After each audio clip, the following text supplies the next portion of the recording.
Today is September 9th, 2016. Kay Wagner is talking with Dr. Jim Baumgaertner, a retired Gunderson dermatologist.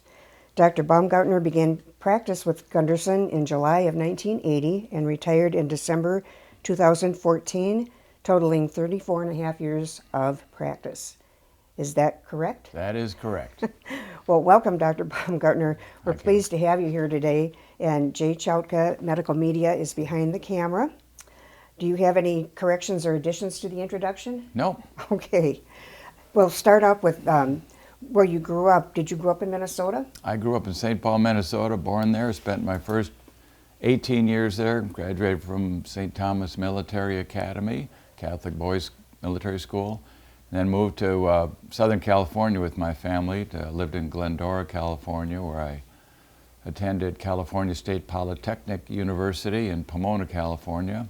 Got a bachelor's degree in science and biology, and then got accepted to medical school at the University of Minnesota as a non-resident, I might add, which as a white male non-resident was not easy to do in those days. It was very, very difficult. I think there was 2,000 people competing for that spot. But of course, I had some roots there, and I think that helped. Anyways, I was at Minnesota Medical School from 1972 to 76, got my MD there, and then I was lucky enough to get into the residency program there, which is one of the best in the country.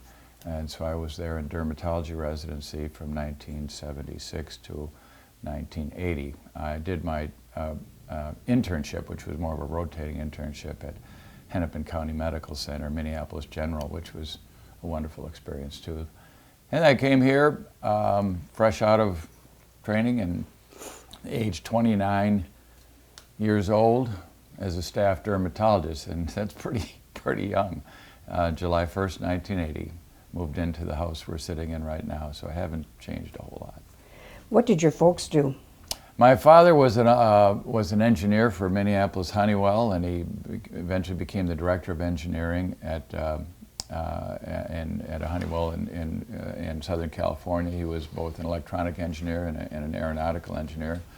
My mother was a social worker before she was married, and then she was typical 1950s mom and busy raising 5 children. So and they're still alive. My mom's 91, really? My dad's 92, living in California. And you had 5 or 4 siblings, yeah. And what? I had an older brother who's a lawyer in Southern California, one of the top law firms, and lives, I think he's in the top floor of the second highest building in downtown Los Angeles. My younger brother was 3 years younger, is a physical therapist there. He went to Stanford on a full football scholarship. He was pretty talented. My next youngest, 6 years younger, is a brother who was, also went to Stanford and went to medical school. And he's one of the top orthopedic surgeons in the world. He's at Yale, Dr. Michael Baumgaertner. And then my sister, who's 10 years younger, also went to Stanford and had a bunch of jobs, including a pharmaceutical rep, and then she raised 4 kids in Cedar Rapids, Iowa, and I went back, and she's now has a RN, BSN, and the other degrees, and she's working down there. So we have quite an interesting family. Were you married when you Yeah. came here? Yes, I was married in 1973, and so we moved here with 3 little kids, and a lot of excitement with that. My youngest was only 6 months old when we moved here, and they all grew up in this house and went to Blessed Sacrament and graduated from Aquinas, and all 3 of them went through Madison and University of Wisconsin-Madison. And 2 of them are in Southern California now. I have 2 sons, and my daughter's in Minneapolis, and I have 3 grandchildren at this point. Why did your family move to California? My father was transferred from Minneapolis Honeywell to head of engineering in West Covina, California, and I hopped in a '66 Mustang convertible, almost identical to the one I drive now, and drove from St. Paul to California in a very fun trip. Long time ago. How many years did you 1968. spend out in California? Well, I was only there really 4 years, and even then I spent my summers in Minnesota. There's a lot more fun there, and I could get a job. Summer in Southern California, where we lived, was basically smog, and I didn't have any friends out there. So I really only spent my college years there. But my folks and my brothers, most of them are still out there, and so I go back and forth pretty regularly. Did you serve in the military? No, I didn't, but I was I was in an ROTC, a junior ROTC program in high school, and so I can do military drills better than about anybody. I was actually on a drill team, and we could do stuff with old muskets, these long Springfield rifles, and we'd throw them around like batons, and so we were taught by military, U.S. regular Army instructors, and so I did have a very, I knew how to shine my shoes, let's put it that way, and I think it was a really good experience. The discipline and a really top-notch. It's one of the top high schools in the country. It's just amazing what my class has done. I mean, they're incredible. But so I almost served in the military because I was almost drafted into Vietnam. I came very close. My number was 138, and they went up to 125 that year. But by that time, I had already decided that that war was wrong, and it was. I think history's proven that, and I was protesting the war, even though my father, who I lived in the same house, was very much decorated, a true hero, a Silver Star, 3 Bronze Stars, and Patton's company commander in Patton's Third Army. I'm very proud of his service, and so it was tough to. And I went to the same high school that he did, and so the generation gap. People don't even hear that word anymore. Generation gap in my family was huge. It was. I was kind of meathead, and he was Archie Bunker, and it was. But we, I really loved my dad, but it was tough. Things were so polarized then between the generations. Now they're polarized between the political parties. So Yes. What would you have done if your number had been called? I had by that time I don't know what, but I wasn't being 19 years old, I wasn't afraid to go to war. That's why they take those 18, 19-year-olds, because they're stupid.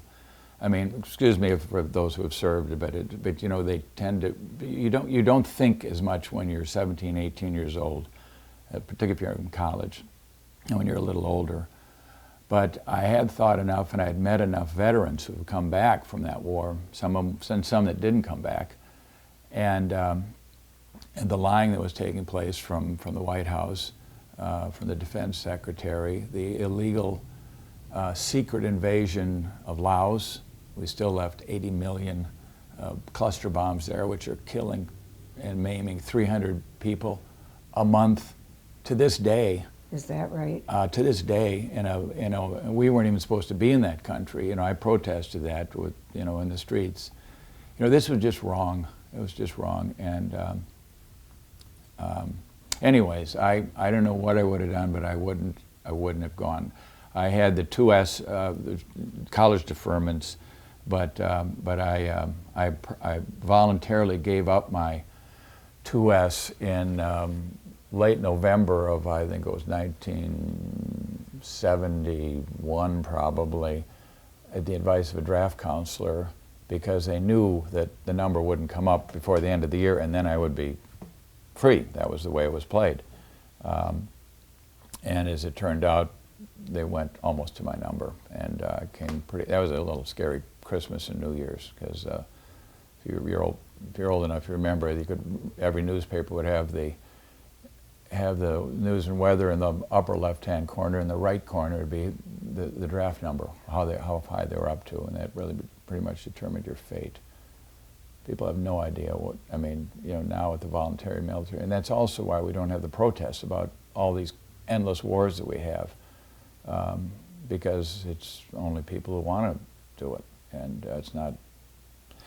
Anyways, getting a little off track here, but that, you know, I came of age. I went to college as a young Republican. I couldn't vote yet. As a son of coming from military school, son of a man high up in the military-industrial complex, a man who I loved and greatly respect, and then Kent State and Pentagon Papers, and we did have a more free press in those days. I wish we had it now. Reports, and that, you know, the whole country changed. I mean, it was tough for all of us, and I changed a lot. And so I was a different person than 3 years later. And I you know, I was right. That was it. That war was wrong. In what way do you feel you changed? Well, just because I became more aware of the world, and I questioned authority, and I listened to people like Ron Kovac, born on the 4th of July, who was there, who came back, you know, paralyzed, and some of my other friends. And it wasn't just that they were hurt, but the futility. And the movie Born on the 4th of July, I think, tells a lot of it. And the thing is, we were the good guys, and we were there to help these people, and we were there to prevent, you know, preserve freedom and democracy. And those people were hurt greatly by our presence, and people in Laos who weren't even supposed to be involved. And then, of course, the Cambodia and Pol Pot, and that, it's just basically it was ill-conceived. And then when the Secretary of Defense knew there was an unwinnable war and said that, he did nothing. And he admitted that later, 20, 30 years later, that this was wrong, and he regretted it. You know, we have a young person running for president now, a female, who regrets the votes that she made for the Iraq War in hindsight. You have to learn. You have to learn, and you have to be open-minded, and you have to have a decent, unbiased media. And we don't have that in this country. There was very little opposition to going into Iraq. I think I was the first person in La Crosse. I was on the street by myself with a sign that I still have in my garage. Attack Iraq, I made it myself, question mark. Big, underlined 3 times, mistake, exclamation point, exclamation point. I stood on the street during Oktoberfest of the Oktoberfest crowd, and people were, you know, booing at me and stuff like that, because I knew where we were going. I knew what was going to happen, and the vote was coming up, and I told Ron Kind and others to not vote that way. At the Central High School, it was packed. 95% of the people there were very much opposed to his vote, and I told them, this is the most important vote of your career, and it was. And it was going to pass anyway. We knew that. But he shouldn't have voted for it. And Senator Feingold, who was up for re-election, knew that it was going to pass anyway. He stood his ground. He's a very brave man. He didn't vote for it, and now he's being criticized for that. Anyways, this is an interesting interview. I'm not sure. It's an interesting period of time. Going places that I didn't expect to, but how did I decide to become a physician? Good question. When you're in high school, I decided in high school, and I wasn't, you know, it wasn't like this is the only road I can take. But in high school, you're more interested in, I was more interested in studying for the next test, trying to get a date for the next weekend, and hoping the football team won. You know, that's basically. I had my mother had 6 siblings, and all of the males except one were lawyers, went into lawyers. She's Irish Catholic, and my father was German Catholic. And the one who didn't was my godfather, Uncle Paul, and he went into medicine, and he was really cool. He moved to California, he was scuba diving and everything. I just looked up to him greatly. And I got my, when I got my first Gilbert or Porter chemistry set and biology set with a little microscope, he came by and cut my finger and did a blood smear, and that was interesting. And then I saw somebody skin a gopher. I'd never seen the guts before, and I was appalled and fascinated at the same time. And so trying to look at this guts and realize somehow that gives rise to moving around in life, and I was really drawn into biology. And I was an old Boy Scout, and I loved helping. I'll do a good deed daily, and first aid. And I just had a natural inclination towards science. I had an incredible, unbelievable, Fred Gatto was his name, biology teacher. We had 110 people in our graduating class in high school. 7 of them became doctors. A bunch of them were in my medical school class, and that was pretty amazing. But I thought, here's a way where I could use science, I could give service, I could help. I could kind of be Tom Dooley, who was kind of like a Mother Teresa those days. And so I started tracking in there. But then it was getting into medical school. You couldn't become a doctor without getting into medical school, and that was tough. You had to have straight A's. And anyways, so then when I got into college, my goal was actually to get into medical school. It wasn't to be a doctor, it was to get into medical school. And luckily I did. I did very well in all my education. But then you have this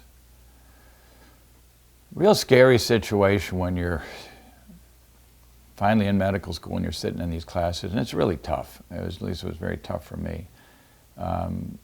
Just the physical work, and you start saying, and then you start getting on the wards, and then you start asking the question, I'm in medical school, I reached my goal, but do I really enjoy this? Do I really want to be a doctor? And if not, what else am I going to do with my life? And it was a difficult time, and I found the specialties that thought I was going to go into. I thought originally I was going to go into neurology because, the brain is the coolest thing, and this and this and this. And I got on the wards, and it was horrible. Couldn't help people in those days. You had Dilantin and a football helmet to keep the kids from seizing and hurting themselves. And very depressing. Internal medicine, then I was going to that. Didn't care for that. And then luckily I learned about dermatology, which was, now dermatology is the most popular, most difficult to get into specialty. And it was still pretty hard then. But now it's, no question, it's number one. It's by far the most popular, most hard to get into, top of the, people that get into dermatology are really sharp.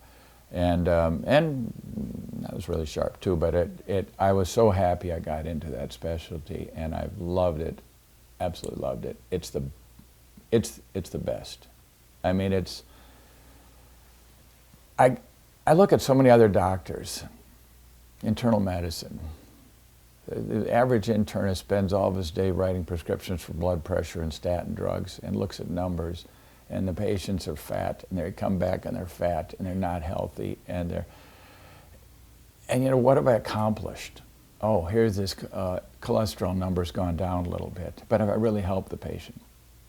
And did the patients come in complaining? Most of them don't. They come in for their checkup. The same thing with pediatrics for their vaccinations, and so much of the stuff is rote. In dermatology, particularly my personal practice, I did a lot of surgery. Patients that came to me had problems, and they knew they had a problem, and you could see the problem, and it itched and it hurt, and nobody knew what it was. Dermatology has more diseases than any specialty. It's the oldest specialty. Has the knowledge base is greater by far than any specialty. We deal with everything from venereal disease to psychiatric diseases to cosmetics to also we do more cancer surgery than anybody, cure more cancer than anybody. And when patients would come into me, it'd be more like an emergency room, which I loved emergency room, by the way. I almost went into that. Because they come in with problems, and I have to use my knowledge, my skills that nobody else has, knowledge up here, knowledge in my hands, or surgical skills, lasers, chemicals, liquid nitrogen, and I had to very rapidly, because we're always booked up 4 months, and you can't say, well, think about it, come on back next. You can't do that. And they come in from 100 miles away with a cancer growing on them, and they've waited 3 months to see me, and they come in a wheelchair, and someone took off work to bring them in, and I'm an hour behind. I was always an hour behind, and what am I going to do? Up on the table, let's cut it off right now. Because when else? Will you come back next week? No, I don't have an opening for 4 months. It was really almost like battle dermatology. It was tough, but challenging, but especially is so wonderful because it's so mentally stimulating. You have to be all sorts of different areas of knowledge, but you have the ability to really help people. They come in with a problem, and with your skills, most of the time, 95% of the patients that come in to see me, I can help, and they know it. They get better, and they're happy, and I'm happy, and next patient, move on. And then there's the patients with all the cancers. And I did, towards the end of my career, I did lots and lots and lots of surgery. I think I had the oldest average age of any physician in that organization, because towards the end, I didn't see children. I had Dr. Hogan and others who would do that, and I didn't do acne. I did mainly surgery, and I took care of a lot of people, older people with lots and lots of cancers. And I would take care of some of them for 30 years, some of the patients. And you became very, very close. They were family, and so it wasn't just like I was punching in every day. They were coming in, and I had very short period of time. It was like you're on a battlefield, and you just have to fight and fight and fight. There was no such thing as a coffee break ever. I used to carry my lunch. I stopped even making it because there was never a time for lunch. I never went to even the cafeteria. It was really, really tough, and it's even tougher, unfortunately, now for Dr. Knoll and others who were. We always need more help in dermatology, but I was so grateful because I was good at it. I loved my patients. By and large, they loved me, and I helped virtually everybody, whether it be somebody with a cosmetic thing, little mole they didn't like, or melanoma, and everything in between. There were some patients, and I can think of some of them right now, who I couldn't help. I tried and tried and tried. They're horrible diseases. Really ulcerating, infected. My closest fungoides is the one I'm thinking about right now. And I couldn't, they're just 5 years, and he finally dies a miserable death. It's like leprosy. We took care of leprosy too. And so we didn't help everybody, but 95% of people were a lot better because of, and that it's a wonderful specialty. So you're not just punching in and checking blood pressures. You're doing stuff every day. It seems to be nationally, or in the United States anyway, that what you talk about as far as being an hour late and having a constant flow of patients, is that related more to a shortage of dermatologists to fill the roles, or it's complicated? And I must say, I'm me. There are dermatologists who were always on time,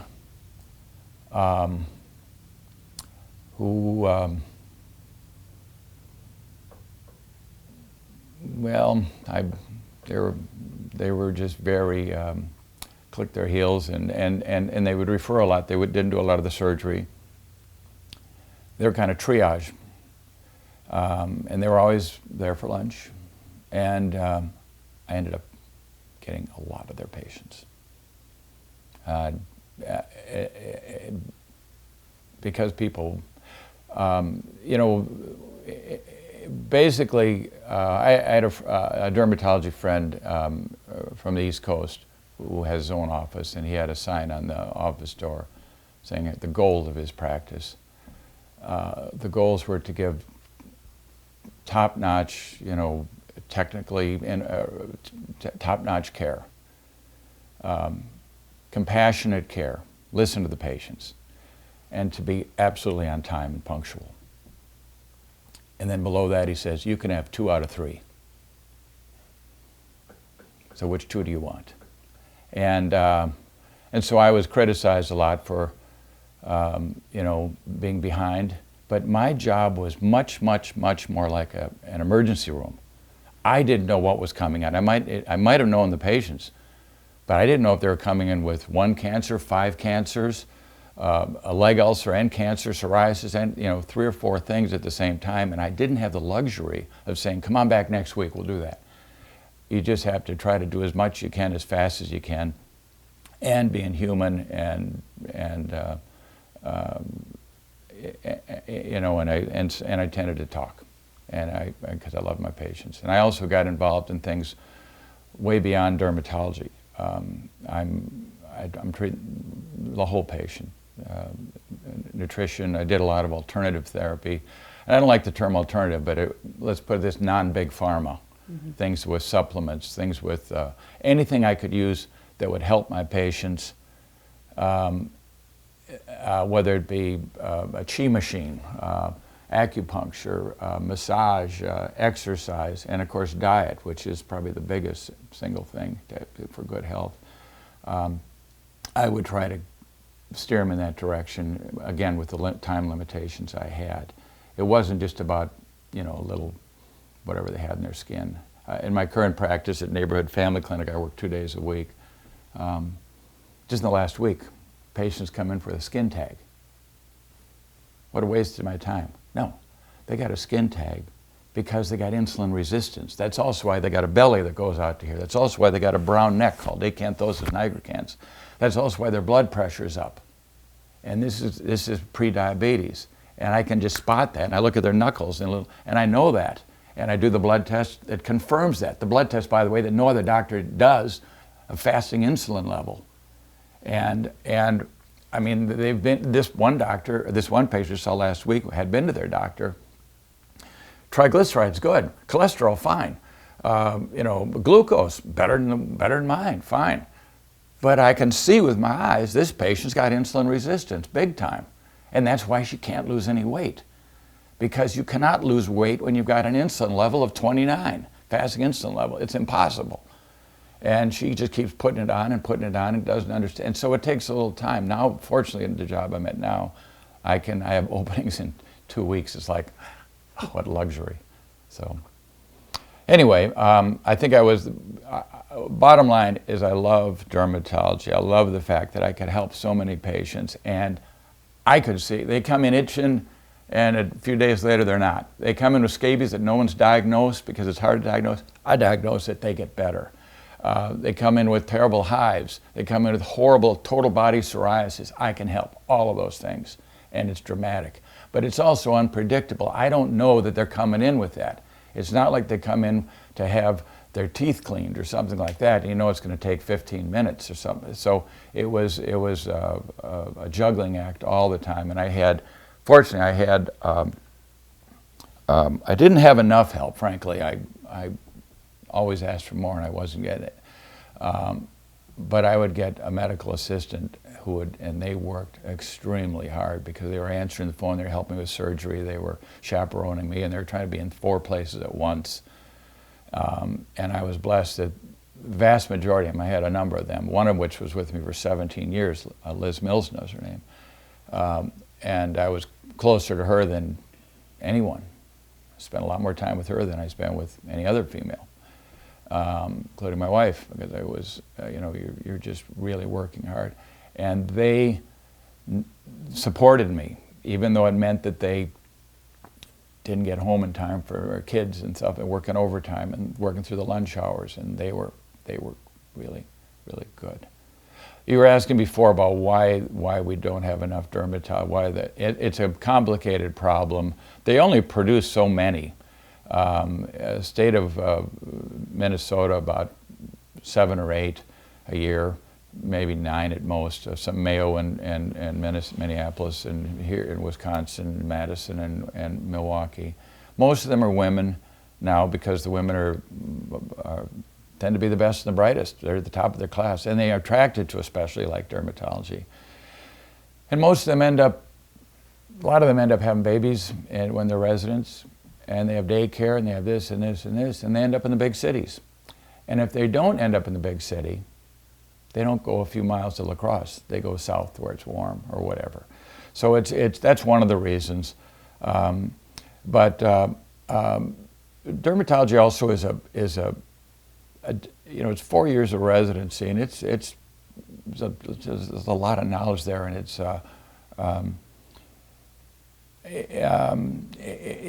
not like you can come and have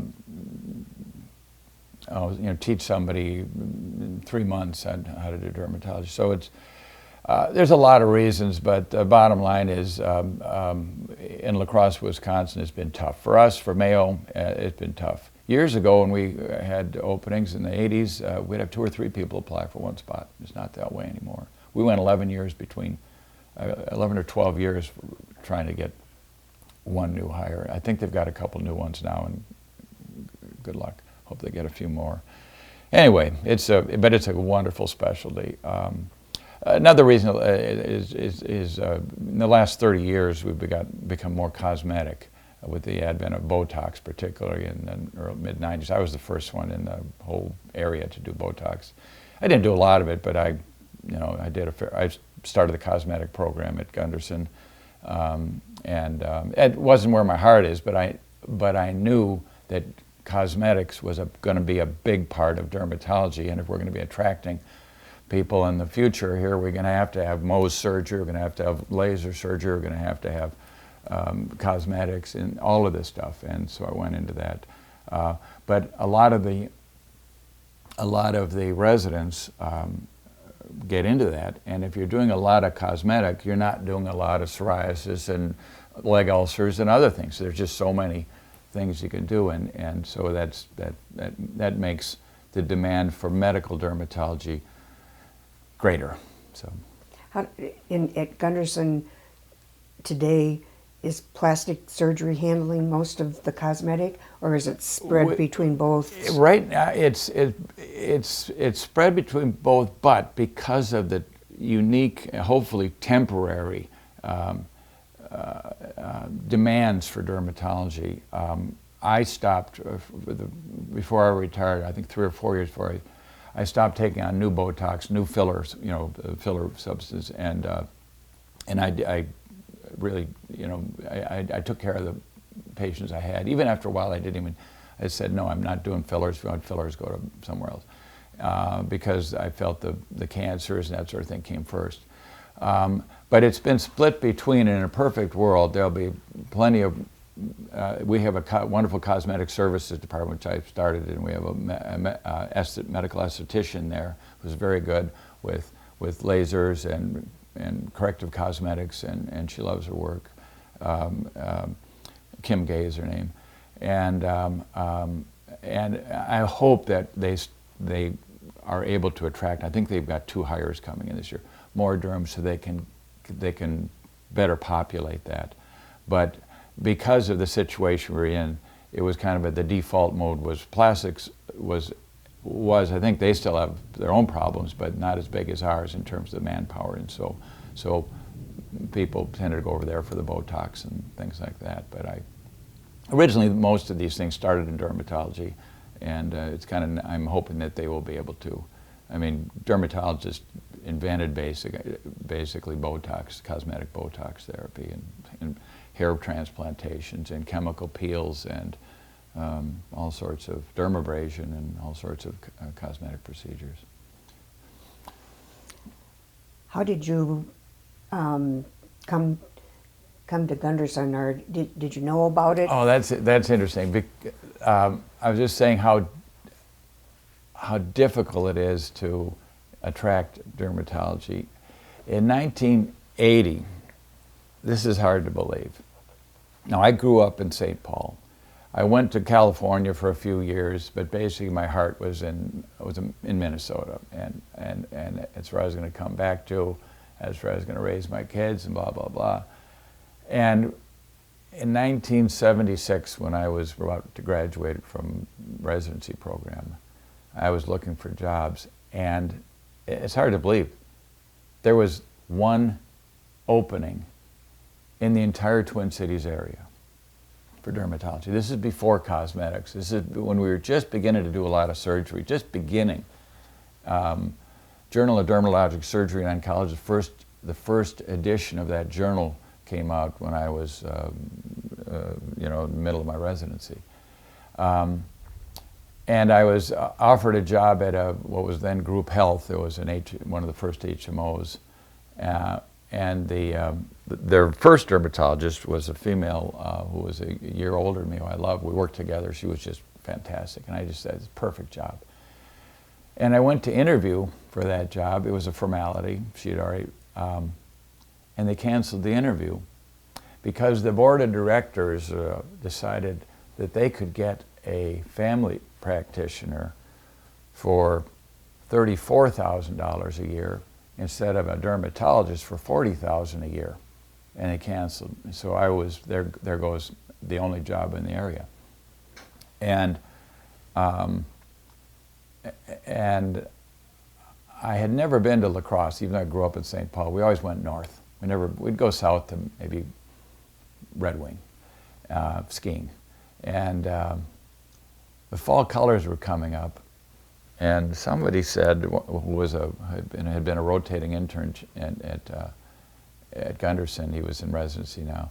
He said, "Hey, I think Gunderson's looking." I said, "What do you mean Gunderson?" And he said, "La Crosse. Where's La Crosse?" And I had to look at a map, and oh yeah, and I knew somebody told me that's really pretty in the fall. So I thought, I bet I could swing a deal. I could get a free trip to La Crosse. They put me up in a hotel. I was dirt poor in those days, and checking the fall colors, and so I arranged with Steve Webster to come down to La Crosse, and I came on a Saturday, a beautiful Saturday, except for one problem. It was Oktoberfest Saturday, and the parade. The first time I saw my future colleague in La Crosse, I had seen him before in some lectures and stuff, Steve Webster. He was wearing a dress. Actually, he was in a parade, and he's a tartan, and he's wearing his kilts and banging a drum, but there was no room at the inn. There was no place. I had a young family, including a wife who was very much pregnant, about to deliver in 3 months. We ended up sleeping on the floor of his nurse's home, literally on the floor, not even a couch, and because everything was packed. And then I decided, well, I'm going to check. I hadn't been downtown yet, so I decided to go downtown Oktoberfest Saturday night. Anyways, I still came here, and I love the Bluffs, and Steve Webster had a kegger party for all the people coming in at his house in Wedgewood Valley, and I had a couple beers in me and talking to Dick Howard of urology, and somehow Len Vingers, who was the old personnel guy, was creeping around, and after 2 beers, he gets me to sign on the dotted line. Anyway, so and so if you're older than 20, things are kind of meant to be, and things fall into place, and you get one door closes and something else opens. And so this old Minnesota boy is really happy to be a Badger, and I love La Crosse. It's the best place in the world as far as I'm concerned. I love the bluff right behind my house here. I go up there 3 times a week, hike around, down to Goose Island canoeing. the wonderful school systems. It's the Goldilocks. It's not too big, it's not too small, it's just right. It's not too far north, it's not too far south. You got it all. And on top of that, because it's a relatively small community, you can make a difference. You can make a huge difference, which I did with my peace project. That was a big part of my. That's a long story, but the Sister City project that started with me, and all this Russian American. Soviet Union, we did the International Peace Lantern Exchange Project, Peggy and I, and started it. And it started with because of an outgrowth of Physicians for Social Responsibility, with Bill Morgan, Jim Turman, Bob Ramlow, Cam Roberts, Cam Gunderson, back in the early 80s, 1984, 85. And we did the lantern floats on the Mississippi, and I adapted that idea to create personalized lanterns that made by children. The lantern, for those who don't know, it's a square base, styrofoam base with paper, four-sided paper around it, and with skewers and either a candle or some illuminated. It's similar to the Japanese floating lanterns, and we use that to commemorate the 40th anniversary of Hiroshima in 1985 at Riverside Park, which was a tremendous success. And I arranged to have a survivor of Hiroshima come, and we had a TV station flew in from Tokyo to cover us, even though we couldn't get any coverage in this country. It was a big success, and I decided we got to use this to actually make peace, not just to demonstrate against war. So I basically adapted the idea of this floating. I had already made arrangements to have these pieces, these lanterns. We could have just put a bunch of bland. In fact, some people are talking about taking empty milk cartons, plastic milk cartons, put a candle and put them in the river just to light up the river. But I wanted people to make this an art project. My wife is one of the best oil portrait artists in the world. My children, particularly my son John, was very creative, and I always saved their artwork, and I would have them sign it. I would date it, how old they were, and what it was.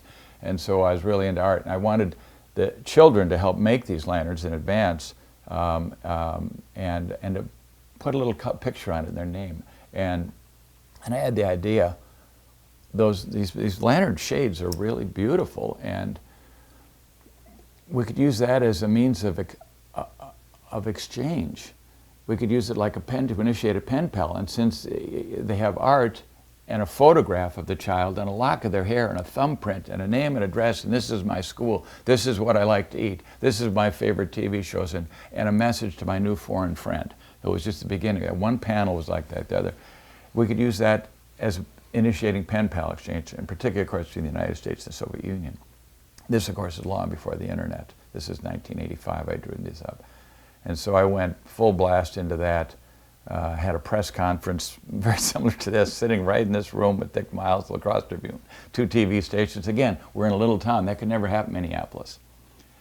And I told them that we're going to do this project, and we're going to have lanterns floating on the Volga River, American and Soviet lanterns floating side by side in peace, as to commemorate Hiroshima and to confirm that we're not going to let this happen again. They're going to be on the same day on the Volga and on the Mississippi.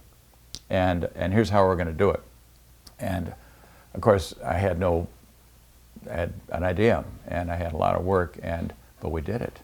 And it was a lot of work, and I didn't ever get 501c3 status or this or that. Peggy and I in particular worked with a few volunteers. Worked, and in 1986 I got my first passport, went over to the Soviet Union. It's kind of scary, carrying all these lanterns that the children of La Crosse made, and information. I managed to get through the custom, because they let me bring in 500 copies of basically, something that normally they would have taken that, and that would have been the end of the project. I went to Leningrad. 3 days there, got into trouble with the KGB there, went down to Tbilisi, Georgia, and then ended up in Moscow, where it's a long story, but Gorbachev basically saved me, because I had sent him and his wife a lantern that they received, and they really liked it. and I was being interrogated by the Soviet Peace Committee, telling me basically don't do peace in this country because we do it, and get out of here. And but anyways, long story. But we did that, and we started here, and I worked and worked and worked, and Gunderson was good in that they didn't support me by any means. The word peace was very threatening. You can be patriotic, but you can't be, peace is not patriotic. War, being a soldier is patriotic. The most patriotic thing you can do is send your son to Vietnam, or whatever. But peace is somehow a threat because you're a dupe of the KGB and you're da-da-da-da-da-da-da. And but I wasn't shut down.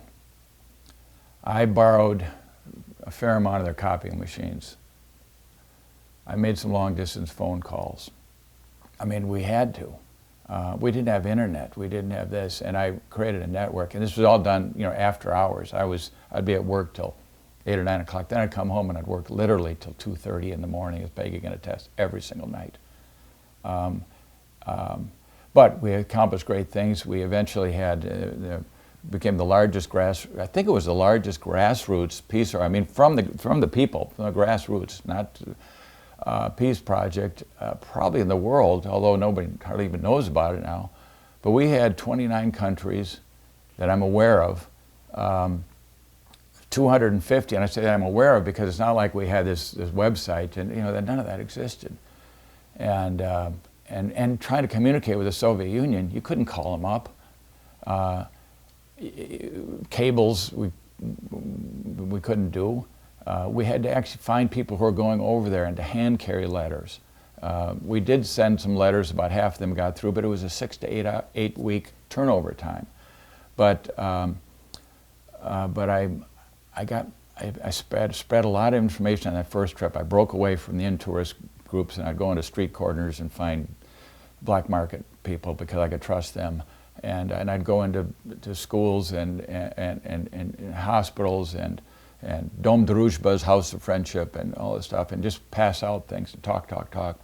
Did a little demonstration in Leningrad where not an accidental demonstration, but the police got after me. And but it got in the right hands, and eventually got into a guy in Leningrad, Volodya Shestakov, and that moved into, his mother lived in Dubna, our future sister city. She gave the information to an American English teacher, Jewish American English teacher named David Natanovich Bell. And David, yesterday was his 10th anniversary of his death. I was at the gazebo in Riverside Park. There's a little plaque. Greatest guy, my best friend in the whole world, and we waged peace together for years all over Peggy and I and Dave, all over the Soviet Union, former Soviet Union, many trips, 8 different trips, 3 weeks each. But we got this project going, and we've got a network of people, again, pre-internet. This is really tough. But so Gunderson didn't, the powers that be were more conservative than, I don't know how to put it, but I don't think they appreciated. In fact, I know they didn't, what I was doing.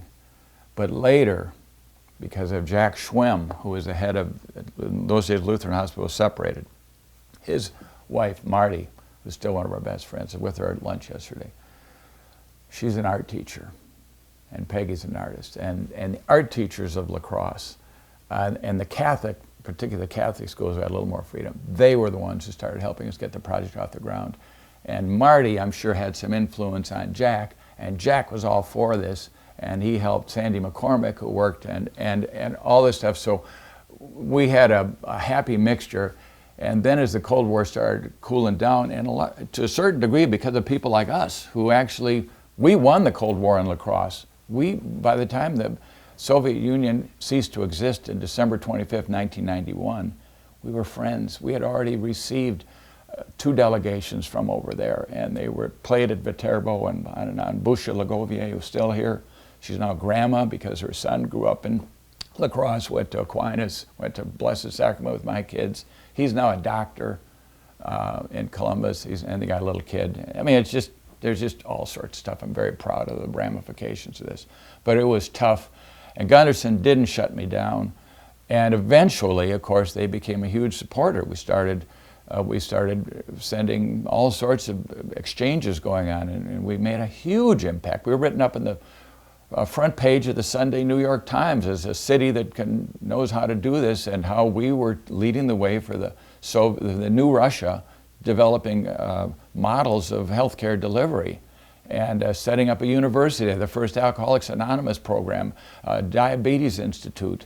And I did not start those things, but I started the connection.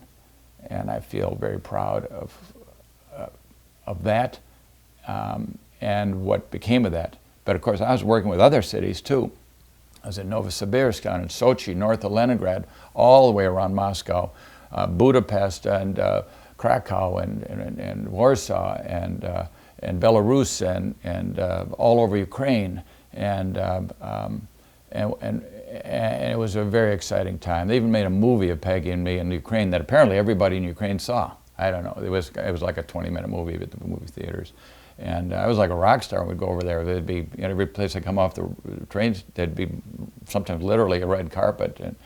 And it was heady stuff, because in lacrosse, of course, I was just nothing. I mean, you're a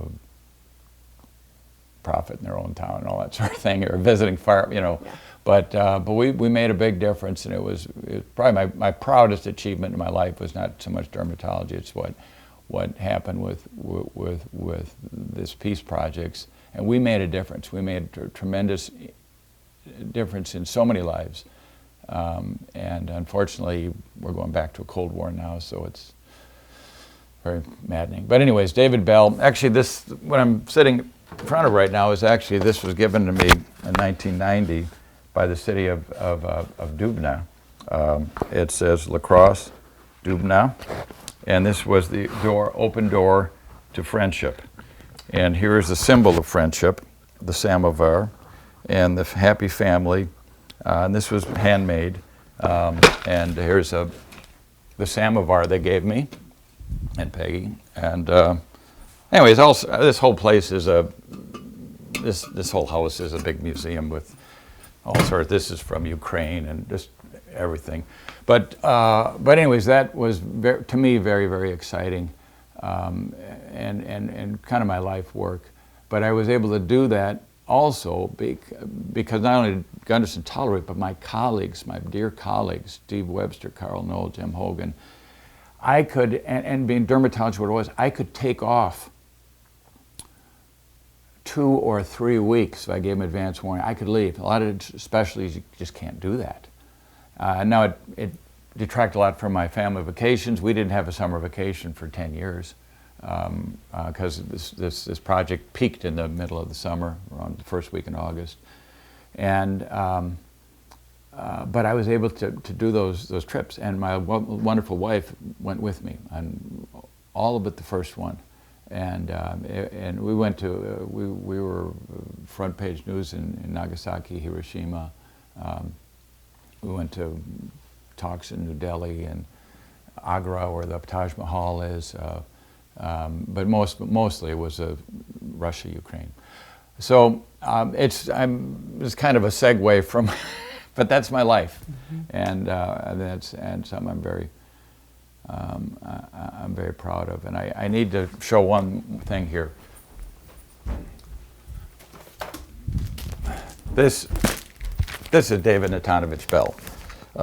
This is actually, this charcoal was done by my wife, and we made a bunch of them and used them to raise money to after he passed for a foundation.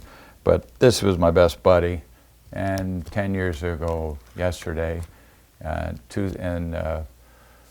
2006, he passed away, age 85.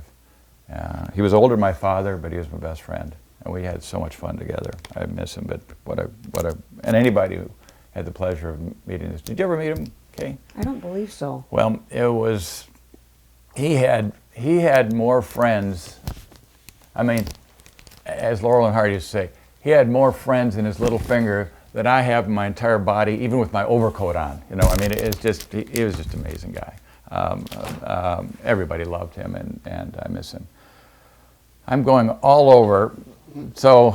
I know when we interviewed Dr. Morgan, he was equally as passionate about this whole project. Bill Morgan was wonderful, wonderful. Yeah, I love him, and glad he did the interview. And anyway, he provided a lot of leadership, and of course, he was older than me. I mean, I was only 34, 35, you know, and you get a little, well, I wasn't a real good committee person, let's put it that way. It's so much to do, and coordinate so many things. And he and Mike Motter, I forget to mention Mike, and Jim Turman and others, we made a good crew. And I have to again mention my wife, because she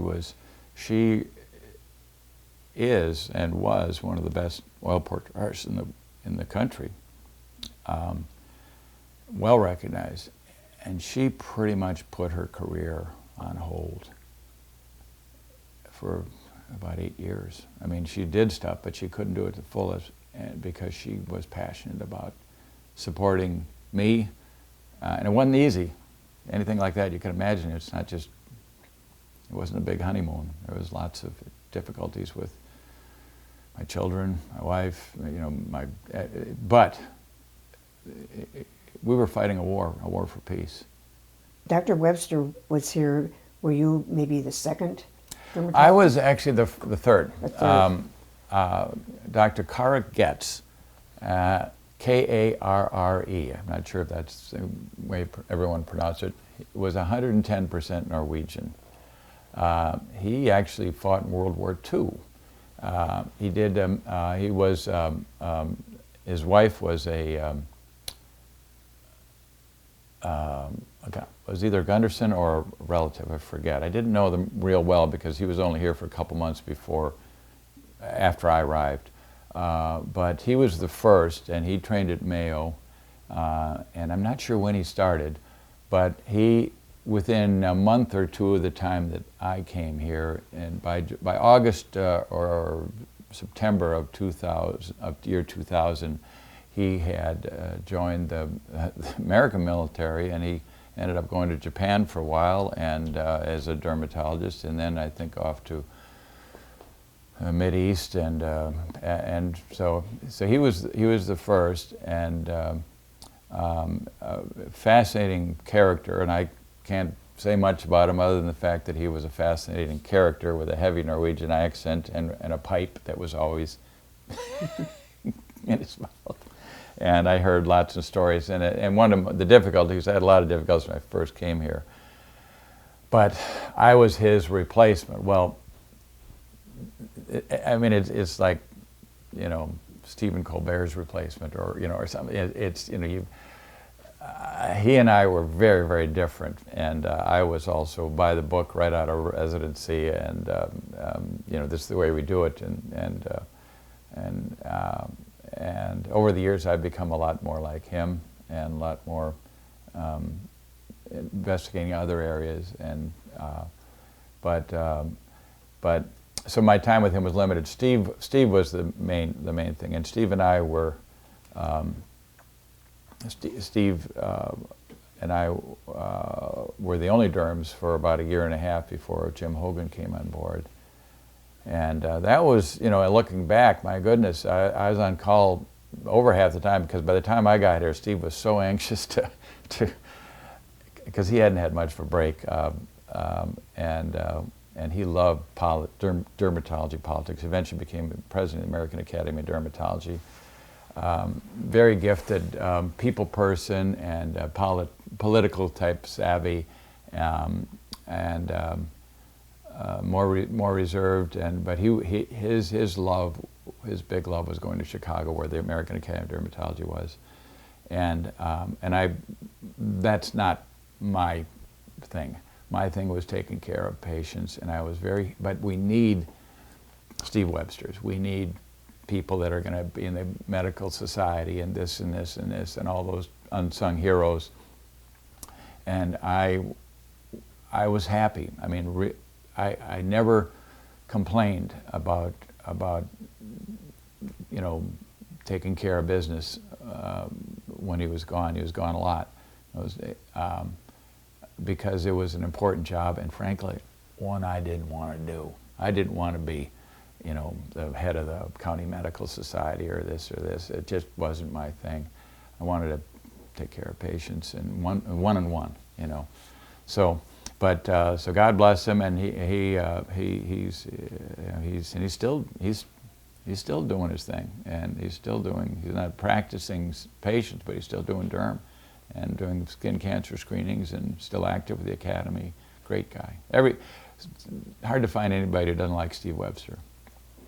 So I was very fortunate, and he was the one who brought me on, and so I thank him for that, because when I lost the job, I mean, when I never even had that, it was lost before I could get it. In St. Paul, I remember I'd interviewed at Wisconsin Rapids, and no offense to Wisconsin Rapids, but I'm really happy that things fell into place, ended up here. Was it ever challenging to be a non-Gunderson?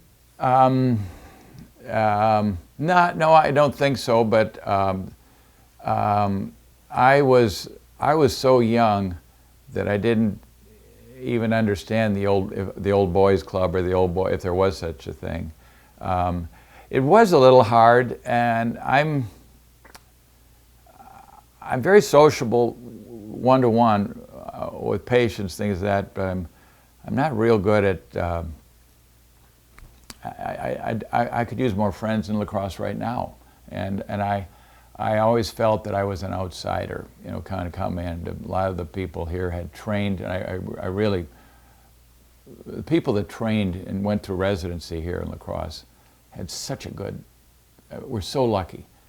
You know, they had that fun city where they all live, and at a time when they were having babies and this, and that is so important. We were scattered all over the Twin Cities. I was dirt poor, and I had a car that worked on 4.5 out of 6 cylinders and couldn't get it started, and it was always a struggle, and there was that camaraderie and that, you know, but, and so when I came here, I was always so darn busy, I didn't establish. I didn't get into the, you know, the whatever the clubs are, the Lions Club and Rotary Club, and the, you know, and this sort of thing, and so I felt a lot of kind of as an outsider, but I think that's more my own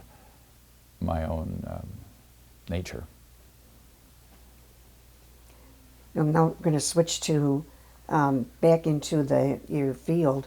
There was an article in Gunderson Times that was published in April 1990, and you were quoted as saying that malignant melanoma is the least but the most dangerous type of skin cancer, and that only 5 to 10% of all diagnoses of skin cancers are malignant melanomas, yet the disease is responsible for 75% of all skin cancer deaths. Are those statistics? Yeah, those are true. You know, if you look at my notes from 1980 and 81 and compared to, you know, we've had all these tremendous advances in medicine, but you know what? In dermatology, yes, we've had tremendous advances, but boy, a lot of it's kind of the same. There's been some big changes. Accutane, for example, it was a miracle when that came in, and what we could do for cystic acne. We could absolutely change lives. Puva therapy and we were, you know, right at the beginning. I mean, you know, and Puva therapy, which is a phototherapy for psoriasis, we started getting things. But by and large, a lot of the stuff, you know, cutting out cancers. I was doing microscopic controlled excision, not the classic, what's called Mohs, but basically the same thing. Back in 1980, I was keeping track for 5 years. I had a 99.8% cure rate, and these were multiply recurrent cancers. By the time I got here, I inherited a mess. And but melanoma has actually increased significantly in incidence. It used to be like, oh cripes, 50 years ago it was like 1 in 400 people would have a melanoma in their lifetime. I think it's now like 1 in 30, 1 in 4, and it's going up. And so the incidence of melanoma is going up dramatically. The death rate is not going up that dramatically. It may actually be stabilized. We're picking them up earlier, and that has a lot to do with public education. But it's still a big killer. There are some things now and definitely on the horizon that are very exciting. It's possible within a decade that melanoma is going to might be kind of like HIV. You know, it was so deadly, and now we haven't cured it, but we got some pretty good drugs. So we're hoping that will take place. But the fact that it's so much more common raises a lot of questions. And I can speculate, but basically there's more of it. There's always been lots and lots of basals and squamous cell carcinomas as standard skin cancers. That's the bread and butter. But those rarely kill, but it's a lot easier to get them early, really easy, and get them later. If they recur, it can be more difficult. That's where the microscopic controlled excision, Mohs surgery, comes in very, very handy. So yeah, I did a lot of interviews over the years when we would do our annual free skin cancer screening. We didn't really pick up that many cancers, a few, but it was really a reason for publicity. We used it as a punctuation mark on the year, and we'd get the mayor or maybe one of the news anchors or something do a skin exam, and they would bring their camera crew, and so it'd be basically awareness and beginning in May before the summer really gets going for people to look at their skin. And if anybody's listening to this right now, look at your skin, both sides, and have someone look at your back and things that are changing, particular dark things, may be worth a second look. So. And what's the major cause for the malignant melanoma? Is it sun-related? No, it's probably not. I don't know the answer to that, but the idea that it's all sun, melanoma, everybody associates that with sun. No question that squamous cell and basal cell carcinoma, particularly squamous cell carcinomas, are highly associated with sun. It's where they occur. The face, the ears, the back of the hands are the most common locations. Melanomas can occur anywhere, and actually the people that tend to get them the most are not the old farmers. In fact, I don't know if this is still true, but in the 80s, your incidence of melanoma was associated with how many years of education you had. Why would that be? Well, I think it's because if you had a lot of education, you were probably wealthy and white and jet set. You're more likely to go on vacation, and you're more likely to go and get burned and blistered sunburns. And so, whereas the farmers are out there in the field all the time, and they could use a better hat, but they got at least a hat on, and most of them over the years would have some clothes on. In fact, Amish farmers, they got a lot of clothes on. But their skin would also get a little acclimatized to it. I would still get a lot of cancers on the Amish face, but the melanoma, it seems to be associated particularly with sunburn. And the idea of living in your basement and having sunscreen on 24/7, I don't think is a good idea. It's not practical. But there's only slight evidence that it might even be of some benefit. It's very slight. There's some studies out of Australia that suggest that regular sunscreen usage can decrease melanoma and skin cancer. But I say it's not great. It does decrease sunscreen use, sunburn. Anybody knows that. But to me, one of the worst things you can do is, for a woman, for example, put sunscreen all over her body and sit out all day in a bikini. And because she's not burning, she can sit out all day in a bikini and get baked. I mean, literally baked.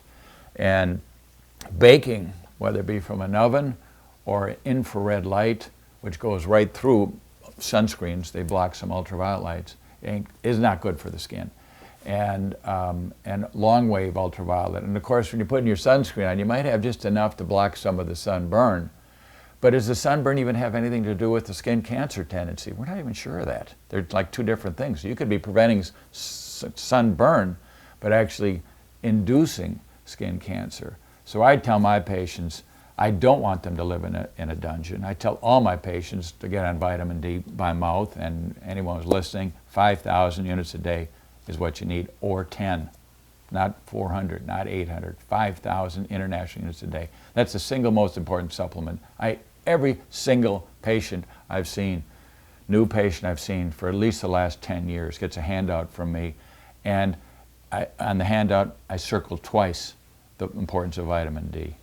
Very, very important, not just for skin cancer, for everything from athletic performance, immunity, cancers in general, bones, psychiatric, seasonal affective disorder, depression.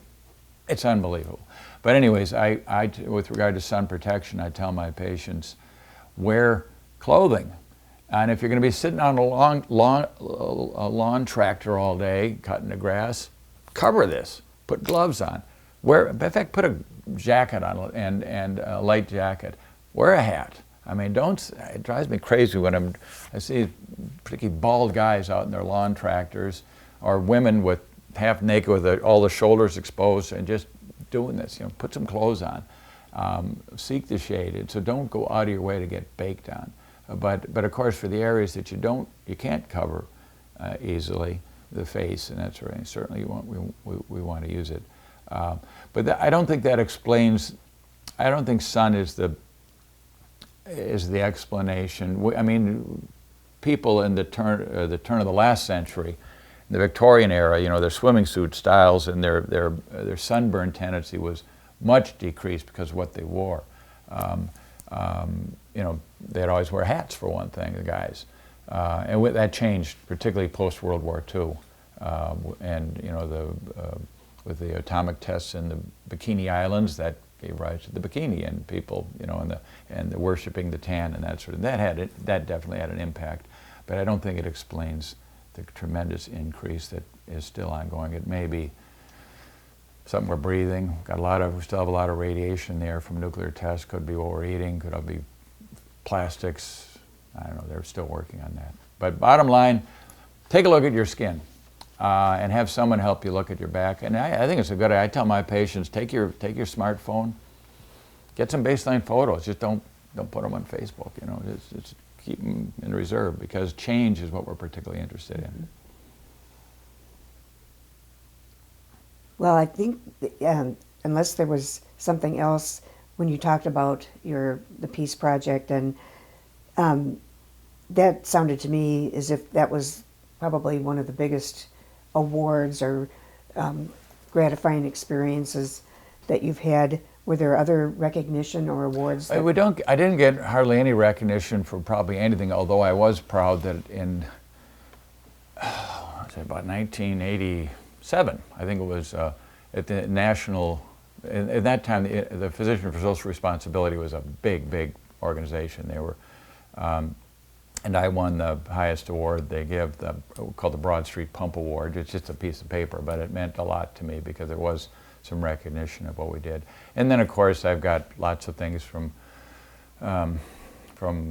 Russia, and I mean, I've got stuff from cosmonauts that gave me a special awards, and we have a bunch of things like that. But I don't have, actually, as I say, I don't have the Nobel Prize. If you look in the Madison Capital Times newspaper, a certain couple from La Crosse were nominated for the Nobel Peace Prize. John Patrick Thomas, that was his name? Thomas, who actually was one of the very first journalists to set foot in Hiroshima after the bombing. John Patrick Hunter, I think was his name. He became a friend, and he actually spoke here about his experience in Hiroshima. And he was like the editor, a big shot at the Capital Times, and he wrote a couple of very flattering articles, and one of which I've got that said, Jim and Peggy Baumgaertner for the Nobel Peace Prize. So We didn't get it, by the way, but so. But you should anyways. have. Yeah, well, I don't think we should have, but it was nice to see that in print, and so. No, I didn't. I don't. There might be a few other things, but I don't have a whole bunch of medals or awards. What would you think your colleagues would say you are known for?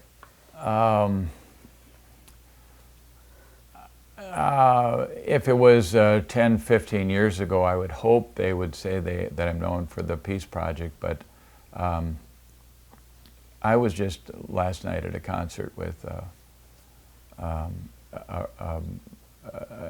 retiree, not a physician, but of Gunderson, who went to Dubna twice for a medical reason, had his trips paid for the medical exchange in the late 90s. He's a neighbor too, he doesn't live too far away. He had no idea that James Baumgaertner started it all, no idea whatsoever.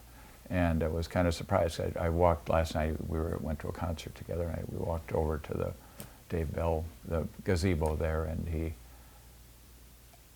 had no idea. And so I that's just the way it is. So I don't think my colleagues would even know that, particularly nowadays. But that's probably what I'm most proud of. I think what most of them would say, and some probably in a not so kind way, I was into a lot of non-traditional therapy. In other words, I did not salute to Big Pharma. I do not think that Big Pharma has an answer for every problem. I mean, it's now with the electronic medical record, you come in with chief complaint here, and prescription here. You come in for this, here's your prescription. You don't even need a doctor.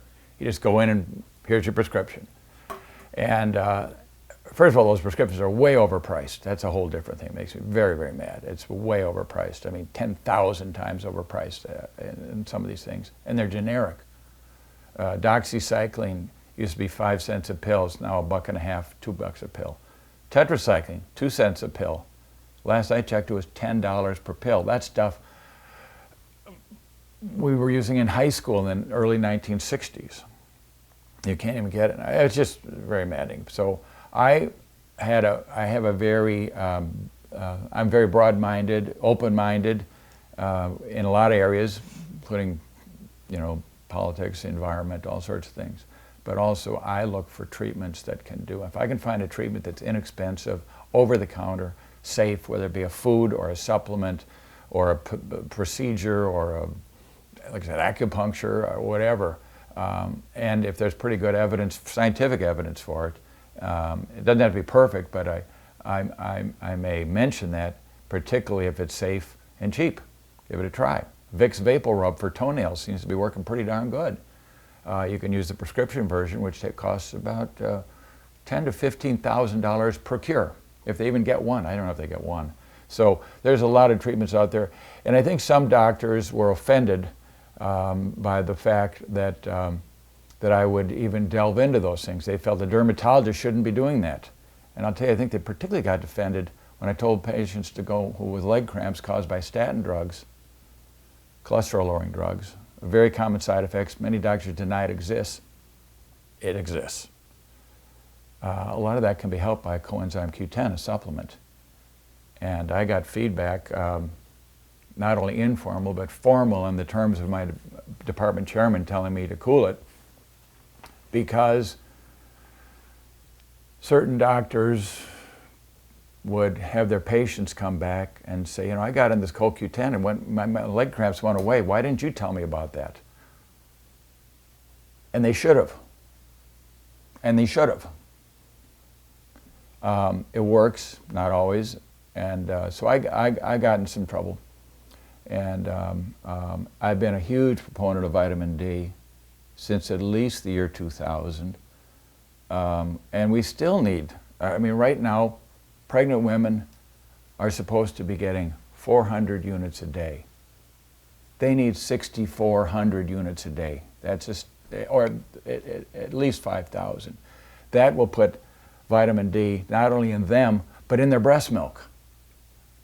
Breast milk doesn't have any vitamin D. Why? Because the women don't have it, you know, and the baby doesn't get it. And I don't know. So I get pretty passionate about things like that. And I give a handout that I think has been extremely popular with my patients. It's at the clinic I'm at now. They welcome it, but I was told I couldn't have the word Gunderson on that piece of paper. I couldn't say that this is a recommendation by James C. Baumgaertner, the Department of Dermatology. I couldn't say that. I could say James Baumgaertner. They wanted me to shut that down altogether. So that's just the way it is. So that's, some people remember me that I'm this loose cannon, crazy, alternative, yeah, you'll probably hear that. And you know what? I was right, just like I was about Vietnam. You take a look at the data, the scientific data, I was right. Low carb diet, yes. Low fat diet, stupid. You know, this whole cholesterol, I could go on, but I'm not gonna. Do you have a favorite story about Gunderson? Maybe a patient that changed you, or best, worst day? In this interview, I was just thinking of one of the patients that I couldn't help. And there wasn't, I mean, I helped them as much as I could, but it was a terrible condition that eats away at the flesh, particularly the butt flesh. They couldn't sit down, they were in terrible pain, they were getting infected all the time, and I couldn't get any help from oncology. I mean, I couldn't get, you know, the hospice, we tried to work with that, and I basically didn't have the time, the tools, the knowledge to really take care of a slow death. And then we had several different ones. There's another condition, epidermolysis bullosa, which is the skin just totally blisters. You just touch it, it blisters away. And these are horrible, horrible, horrible conditions. And I think of them, and I still feel pretty sad about what happened to them. It's a death that no one deserves, and I couldn't get even good palliative care. So those are ones I think about. And I guess I remember, just like everybody else, this Sunday is the 15th anniversary of September 11th, and I was really busy seeing patients, and there was a conference room right next to us, and there was a TV on there. And how can you forget that? So that was a very sad day. I can remember just lots of happy patients.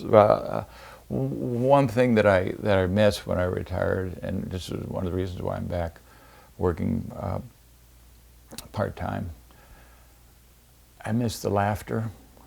I had so many patients that were family to me, that were so close. I followed for 30 years and helped them. Some of them, there was stuff that I did that for various reasons no one else would do or could do, and kept them under great shape.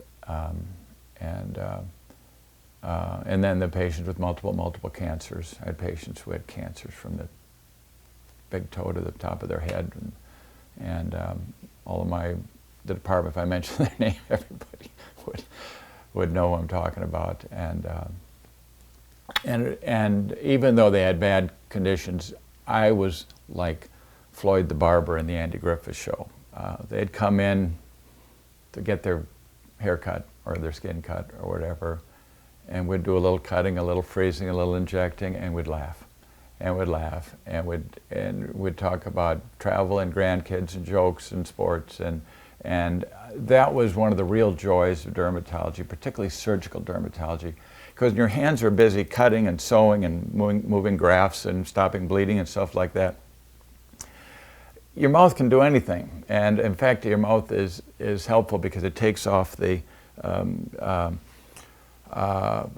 stress, and you know, sometimes, I mean, surgery is a little scary at times, and you know, particularly when I was out at Alaska Clinic, I didn't have an emergency room right there, and now at Neighborhood Family Clinic, sometimes you get a big bleeder and it's way under the scalp and you can't get to it, and the lighting's poor, and you know, you know, and the patients are awake, you know, they're local anesthesia, and stuff's dripping down, and you're oh yeah, and of course I'm an hour behind, and I got more patients waiting, and they're knocking on the door, my beeper's going off, and I'm sweating for a lot of reasons, and I'm trying to kind of talk to calm them down, and to calm my heart's beating like crazy, and I can't talk, you know, get the hemostats and stuff like that, and but there was a lot of talking, and in my hallway there was a lot of laughing. And also, one of the things they probably people may, certainly my patients,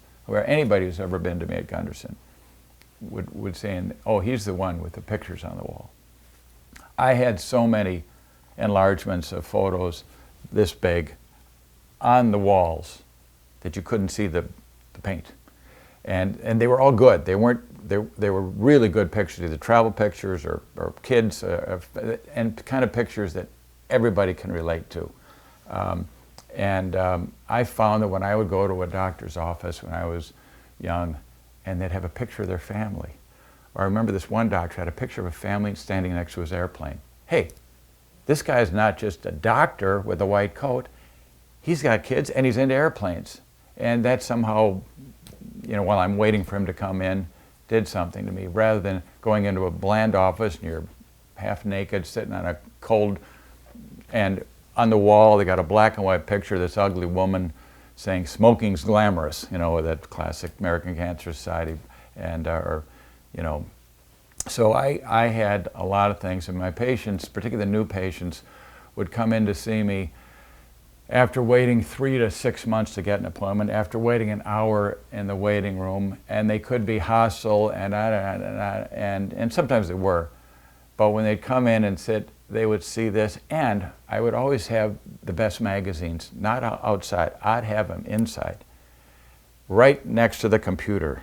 And what were those best magazines? Well, I believe when you go to a doctor's office, one of the first things you should do, and I tell my patients that, look at the magazines and check on the dates. And if those magazines aren't within 3 months of age, you should go to another doctor. And you know what I'd tell my patients? You should go to another doctor, because my magazines were Life magazines from 1952 and from 46, and they would have so much fun with them. They'd be looking, most of my patients were older, and so these old magazines that you could smell the mold, they would have such a kick out of them. And I remember once I went in, I was wearing my two-tone dance shoes that I occasionally wear, and I walked in, this little old lady looked at me and started laughing, says, now I know where you got them. And here she's holding a Life magazine from 1954, and it shows the two-tone, it shows my shoes. Anyway, so the humor. The other thing is I always gave presents, a lot of presents. I actually got in trouble with that. I was told I shouldn't do that. I always carry presents on me. I don't have my billfold, but I have my billfold. I always give usually a little gold bracelet to, I gave up thousands of them, gold-plated, and if a person, particularly an older person, has surgery, they get stitches, you get a present. When I was 7 years old and I'd fall off or get my head smashed off, I'd get stitches, I get a present. They get a present, and this would take things off. Then I'd have them close their eyes, put their hand out, give them a special, you know, when these old people close their eyes, particularly little old ladies in wheelchairs, and I tell them, you're going to get a special present from me today. And it's suddenly when they close their eyes, put their hand, don't cheep, don't look, come on, don't peek. And suddenly those 94-year-old ladies who are in a nursing home and haven't smiled God knows how long, and may not again, when their eyes are closed, they're 5 years old at a birthday party. And then I usually tell them something about, do you like to fish? And they'd say, well, you know, do you like to put worms on, you know, as I'm putting something in their palm. And of course, they thinking it's going to be a spider or a worm or something like that. And okay, and they look at their present, and there's this gold bracelet, and I put it on them. But of course, I got into trouble with that because, you see, that's a kickback. That's a Medicare kickback, and you know that we're going to lose our Medicare coverage. Oh, geez, you know, it just, you know, can't you be human? And they would go out, and they would have, and it would knock me behind maybe 40 seconds. But they would go out, they'd be happy. And what's that little bit of happiness worth for somebody whose whole life may be pretty depressing? So I enjoy that, and I still do that. And I gave out 2 of them yesterday, as a matter of fact. And maybe an interviewer might get one today, I don't know. So yeah, I was a little crazy, but we had a lot of fun. And when I became retired, suddenly life was very quiet. And my job was so busy, I would get to work at 7:30 in the morning, and I'd walk across and I'd say hi to the first person I'd see, and they'd say, hi, Dr. B. And my tongue would not stop enunciating until 6:30 or 7 at night. I'd be talking to the patient, I'd be talking on the phone, I'd be talking to my medical assistant, I'd be talking, answering a beeper or a dictation, or all of the above, and teaching a resident at the same time. So I talk. And even when I sit down after hours, I'd be 3 hours on the computer. I just wouldn't get home until 10 o'clock at night. I'd be on the computer, but most of the time I'd be dictating. And by the way, I should do a shout out to my wonderful transcriptionists over there, particularly Veronica Newberg, who was with me for 15, 18 years. They really became a part of, essential part of the unsung heroes, and she was really great. But and you know, and suddenly I'm retired, and it's just like so quiet. And so now I get laughing at least 2 days a week at my part-time job. So. At the neighborhood Family Clinic, yeah. But sometimes the laughing would get so loud that we'd have to. Hey, and sometimes we'd be singing songs, and get some of these old guys and I don't know, just it'd be fun. But of course it was important for them and important for me, because it was a very stressful job at times, and laughter is the best medicine. And the handout I give, actually, the bottom line is laughter. I say you should do this. You should have a handful of nuts, a little alcohol if you like it, eat some fish, and laughter. And I underline that 3 times. And so that was very important for my part of me. And anybody I would hope that saw me, they may not all like it. Some of them might be offended because they want the doctor to be some robot who was just technical and on the computer but I would hope most of the humans that I saw, rather than the robots that I might have seen, would appreciate the humanity and the humor and the laughter and yeah, even hugs, which you can't even touch people now, and actually sometimes you get in trouble for that. Anyway, I'm thinking what you're expressing certainly ties into the love and medicine slogan that we want to be known for.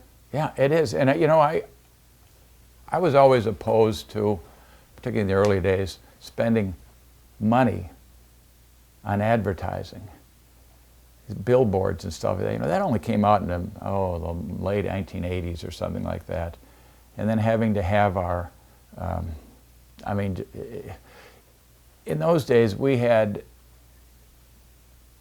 we had some competition from that other place down the road. We had a little competition from Skemp Clinic, but people came to us, and I was very proud that a lot of them would come to us, those that lived halfway between here and Mayo, sometimes more than halfway, they'd come here. Not, it's just, they would drive a long ways. I did outreach for all my career in West Union, Iowa. That's a 2-hour drive each way, once a month for 34 and a half years. And And of course, the people in West Union, some of them were living 20, 30 miles south of that. So that was a long ways.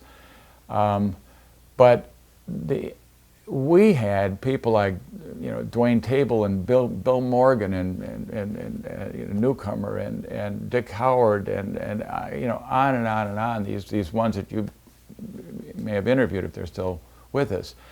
And I was very proud of my colleagues. And I got number 142. We had, and we would have meetings once a month that everybody would attend. It was after, in fact, the meetings were great. They'd be on the second floor of the main building. And they'd set up chairs, and Len Vingers would be over on the side. He'd be handing out the beer. And originally, they even had hard liquor and sandwiches. And there'd be 90% of the docs would be there, and there'd be a sprinkling of women, because there weren't very many women physicians. There was Pauline and a couple others.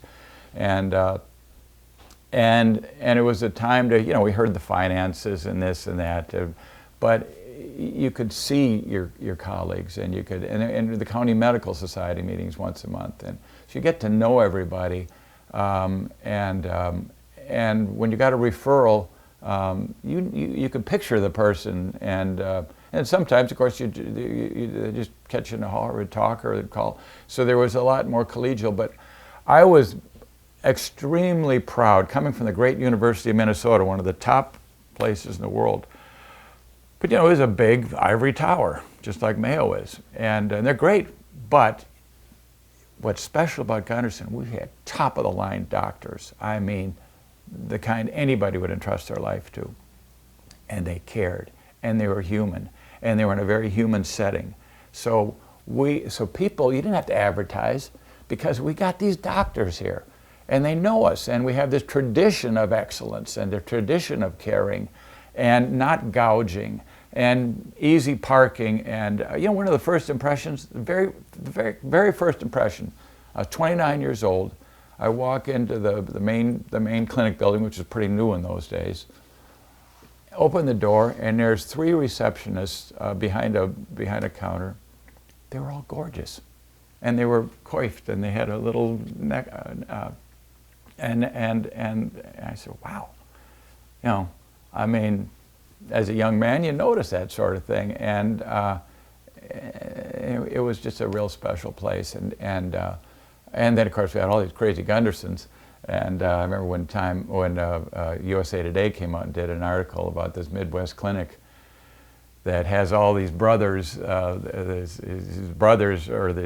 family, from Europe established this world famous clinic, and not everybody, of course, thinking Mayo Clinic, no, Gundersen Clinic. At that time, we had 7 Gundersens here, and so they kind of focused on that, and they had a whole bunch of us standing out and taking a kind of a group picture, and so it was.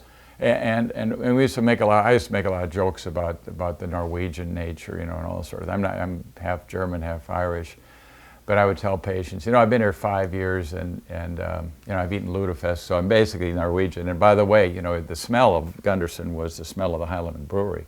And I said, yeah, and after working there a year and a half, I'm fully Croisen too. So so basically, so you become half beer and half Norwegian, and so it was. That culture, which is hard, and being able to see people. I was only at the doctor's lounge.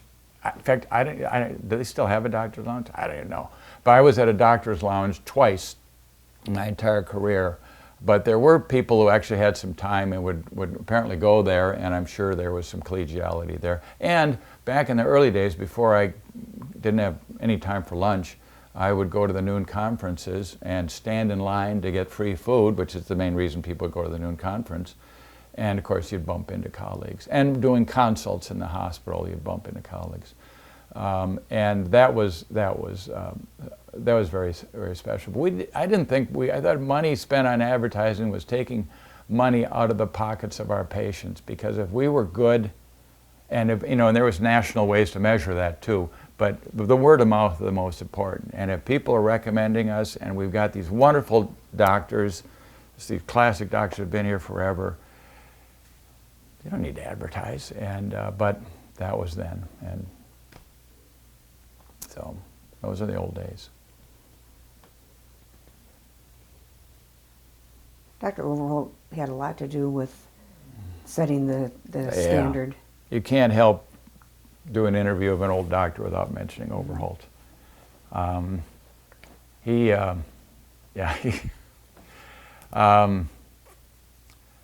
I'll put a plug in right now. There's a beautiful portrait of Dr. Overholt outside the Overholt Center. My wife painted that. I also, well, I wasn't trained by him, but of course you couldn't help but be. You knew that when you come to Gunderson, it's teaching.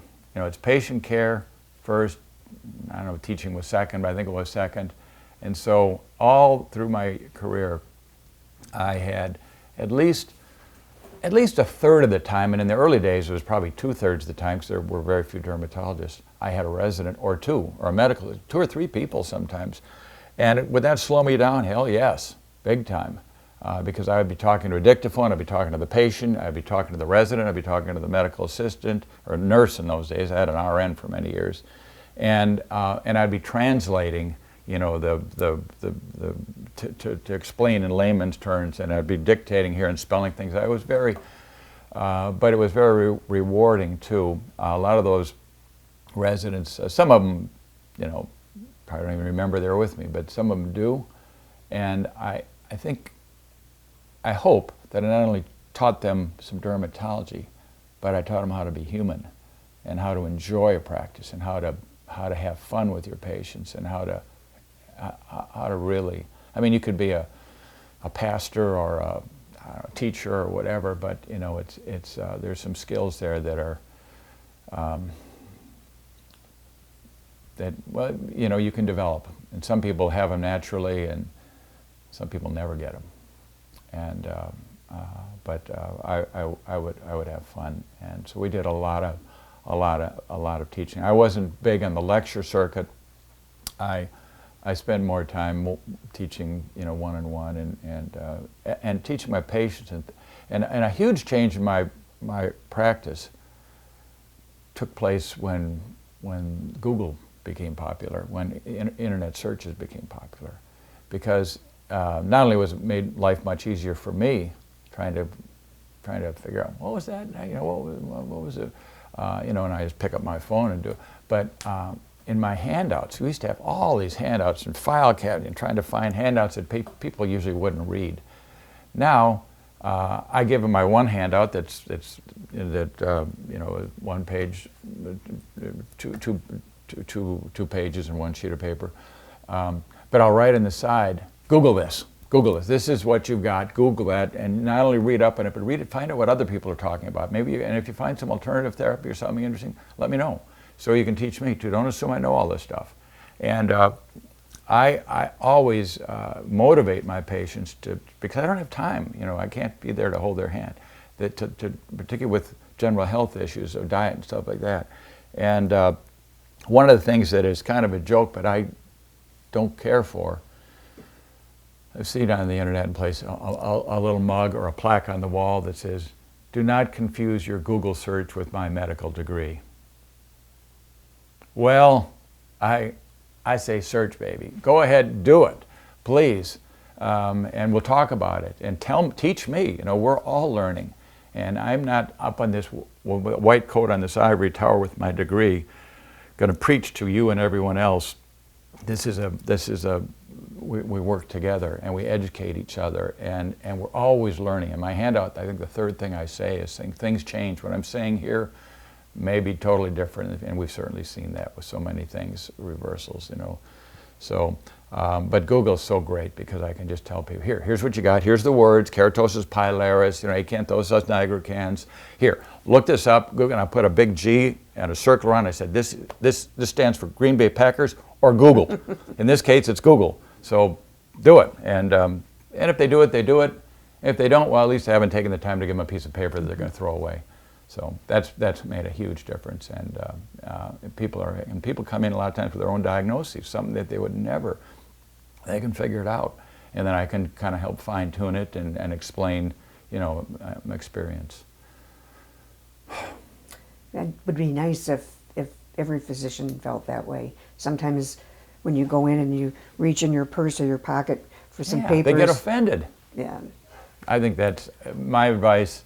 Go to another physician. You know, if you get offended by, you know, when the patient is taking the time to try to figure something else themselves, you know, it just that's to me is a huge turnoff. If a physician says no, you know, or they pronounce something like this drug you have to use because I'm prescribing it.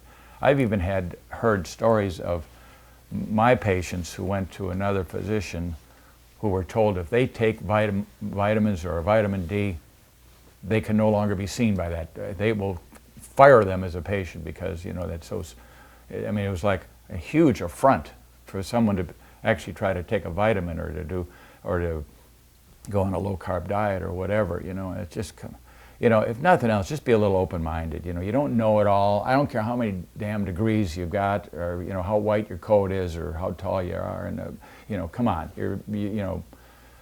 so be humble, and most of the stuff you say in a few years it could be wrong anyway. So we just got to do the best we can, and when work with our patients, not pronounce or preach to them, or, you know, like I'm God and you're just an idiot, you know. So. Well, you and Peggy are generous supporters of the foundation. What motivates your giving? I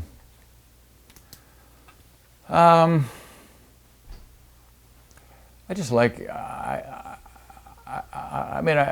just like anybody, I've got, you know, things that I'm in favor of and things that I'm opposed. I mean, you know, Gunderson isn't perfect, but I've always been proud, even though I've had issues like everybody else.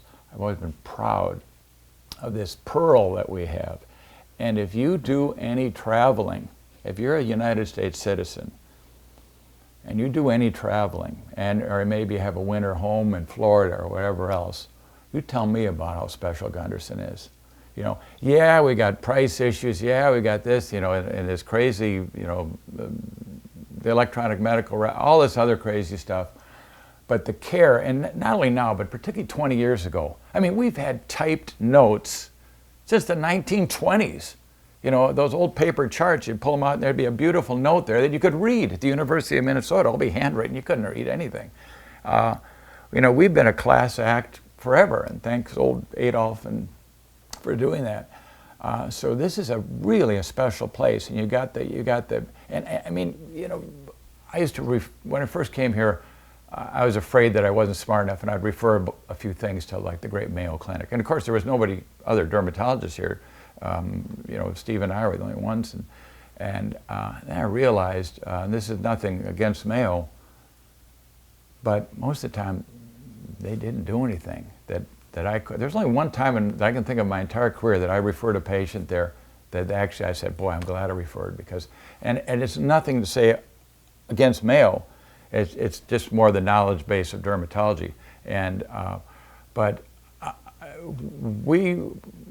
and this, you know, depends on which doctors you're talking about, but particularly in the 80s and 90s, I felt that we were a really island of exceptional care, exceptional caring, and hometown near. You know, I mean, it's a neighborhood, and I mean, it was so special because we were like an ivory tower in the middle of a cornfield or something like that, where, you know, well, Marshfield's kind of like that, almost literally.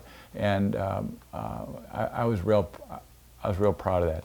I was also proud of the tradition. I grew up in St. Paul, went to the military high school. I was telling you about St. Thomas Academy. There was a tradition of excellence, is one of the books that they talk about, the history of that. And there's the tradition, and also I taught a lot, but I learned a lot. And I had a lot of colleagues and before me, at Gunderson, but of course at other places, the University of Minnesota.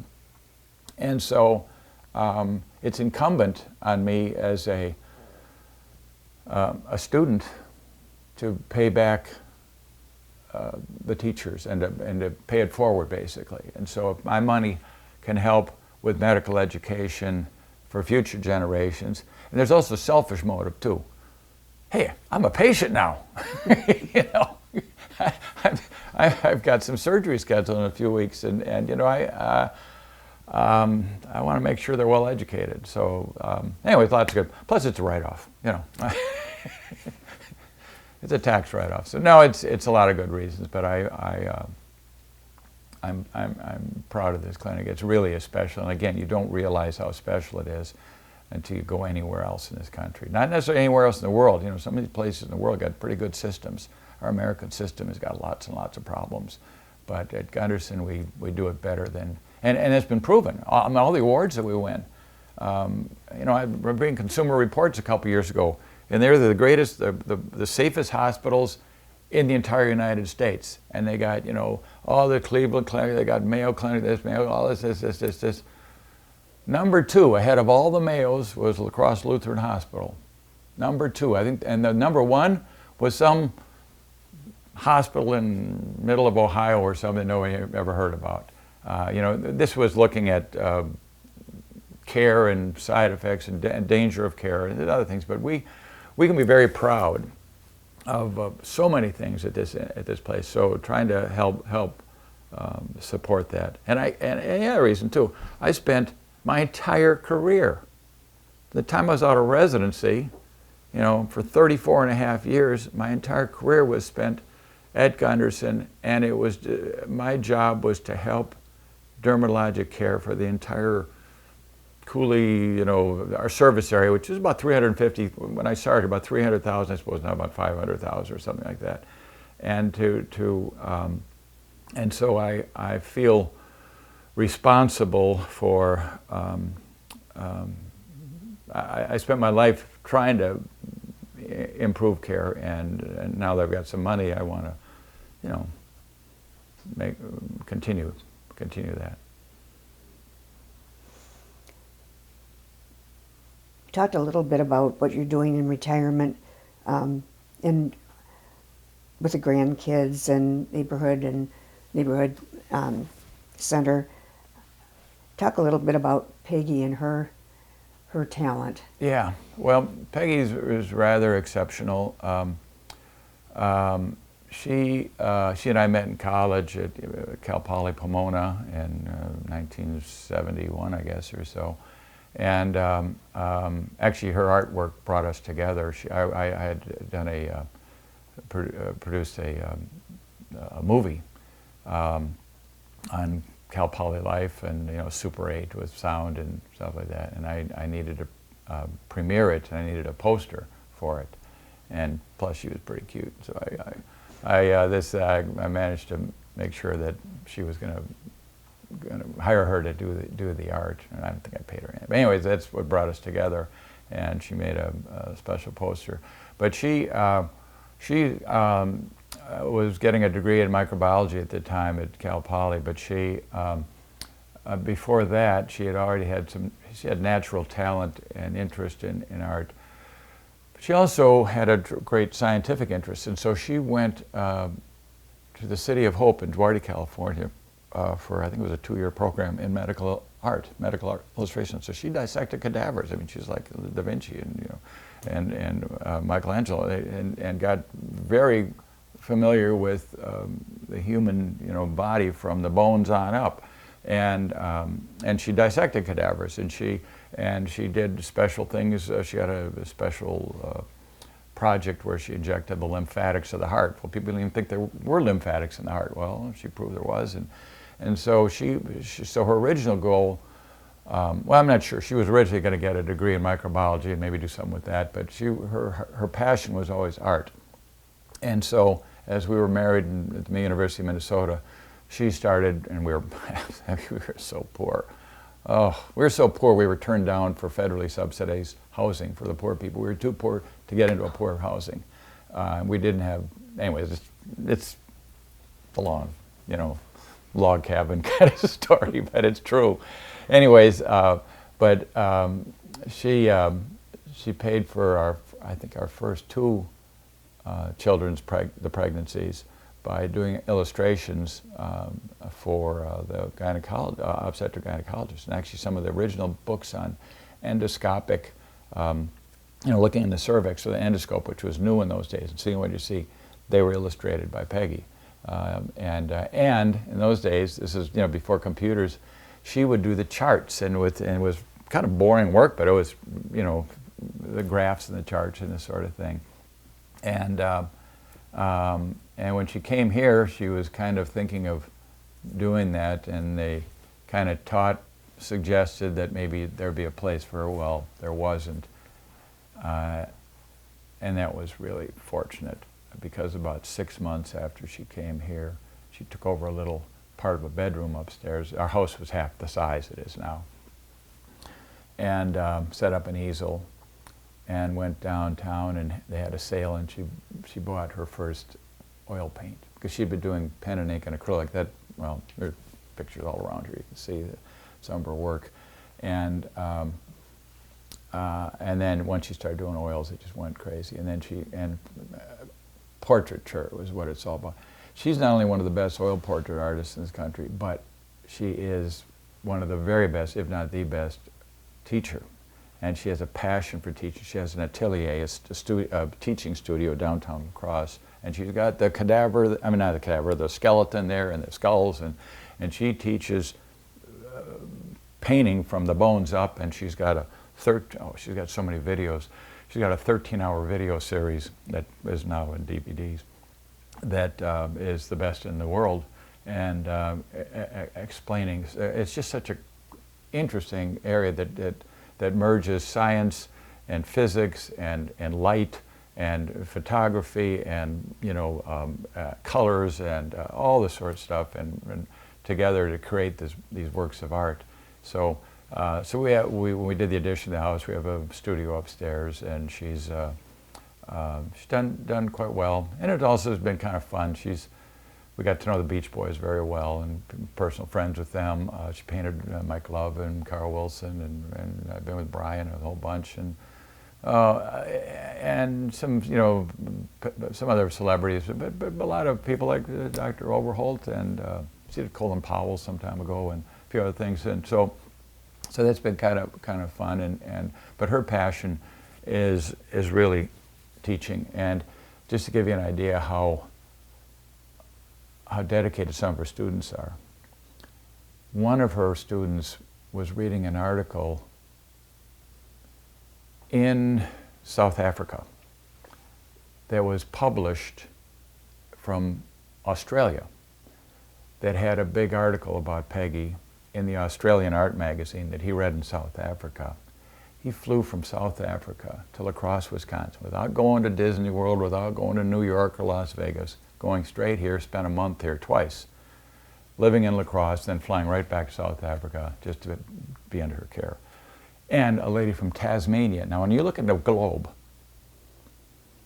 you can't get farther away than Tasmania or South Africa. And she's had them from Ireland, from all over the United States, from Canada, from Germany, from Russia, and so things are quieting down a little bit now, or she's not as busy. But the fact that someone would travel that far to be in your presence, I'll tell you, it's wow. That's so she's and she just lights up when she's teaching. I've in the early days I did some of her video work. My son John actually did more later and done a great job. But I would be so amazed, because when she's on stage, whether it be at in her atelier or at a big national convention. I was at one when she was in Chicago, and she's up on the stage with these big screens on each side of her, 1,000 people, and she's doing a demonstration, and they were standing up and cheering. Part of it is because she likes to play John Williams music when she's painting Superman and stuff like that. You can't help but stand up and cheer at the end of Indiana Jones. But anyway, so yeah, she's great. And as I was saying earlier in this interview, she really gave up a lot of her career to help with the peace project that we did. And it wasn't easy. And it was not easy in our marriage either. I mean, it's tough. It's tough. We were fighting all sorts of battles with limited time and anyways, she's great and very talented, and I'm pretty lucky.